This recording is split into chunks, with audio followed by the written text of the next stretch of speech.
চরিলাম অটল বিহারী বাজপেয়ী বিদ্যাজ্যোতি স্কুলের সিলিং বিপর্যয়। যদিও ঘটনাটি হয়েছে সোমবার গভীর রাতে, তাতে কেউই হতাহত হয়নি, তাই কিছুটা স্বস্তি খুঁজে পেয়েছেন স্কুলের শিক্ষক শিক্ষিকাসহ অভিভাবকরা। তবে সকলের একটাই অভিযোগ, যদি সেই হলঘরে ছাত্রছাত্রী থাকা অবস্থায় সিলিং ভেঙে পড়লে কী হতো।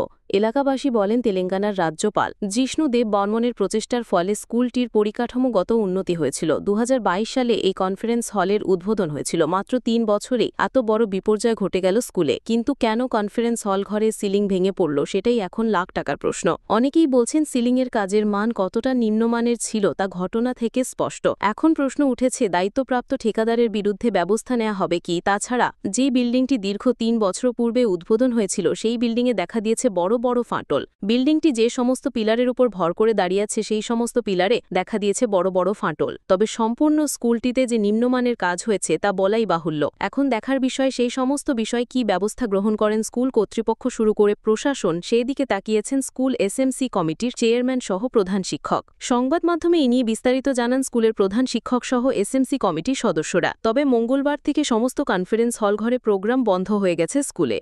দেখুন বিস্তারিত ডিডি রিপোর্ট নিউজ অন্তিপ্রাসা। আজকে আমি এই চৈলাম বিদ্যালয় ভারতরত্ন অটল বিহারী চৈলাম এসএস স্কুলের 2018 থেকে 21 অব্দি চেয়ারম্যান ছিলাম।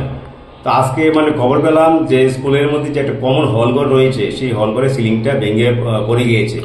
তো আমি জানি এই হলঘরের মধ্যে সরকারি বেসরকারি অনেক মিটিং হয়, কোনো ধরনের কোনো একটা ক্ষতিগ্রস্ত হয়েছে কিনা।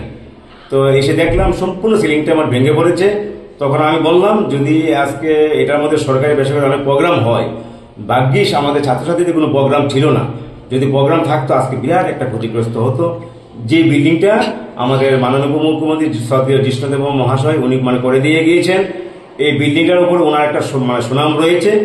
বর্তমানে আমাদের মাননীয় এসডিএম স্যার এই বিদ্যালয়ের চেয়ারম্যান রয়েছেন। এই বিদ্যালয়ের কমিটির মধ্যে আমাদের মাননীয় বিডিও মহোদয় রয়েছেন, আরো আধিকারিকগণ রয়েছেন। আমি ওনাদের সঙ্গে কথা বলবো, আমাদের চৈলাম স্কুলের প্রিন্সিপাল ওনাদের সঙ্গে কথা বলবেন। তো আমি এলাকার সুনাগরিক হিসাবে আমি এসডিও স্যারের সাথে কথা বলেছি, আমাদের এক্সিকিউটিভ ইঞ্জিনিয়ার স্যারের সাথে কথা বলেছি, এসে একটা সোলা করা 2022 সালের ডিসেম্বরে।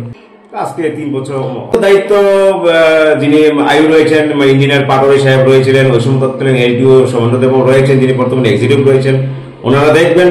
আর আমরা এলাকার সুনাগরিক, আমাদের ইঞ্জিনিয়ার নই, আমরা কোনো বৈজ্ঞানিক নই, ওনারা দায়িত্ব দেখবেন। এত কোটি টাকা দিয়ে বিল্ডিং করেছেন, এই বিল্ডিং এ যদি এমন ধরনের হয় তাহলে বিল্ডিং না করে ভালো।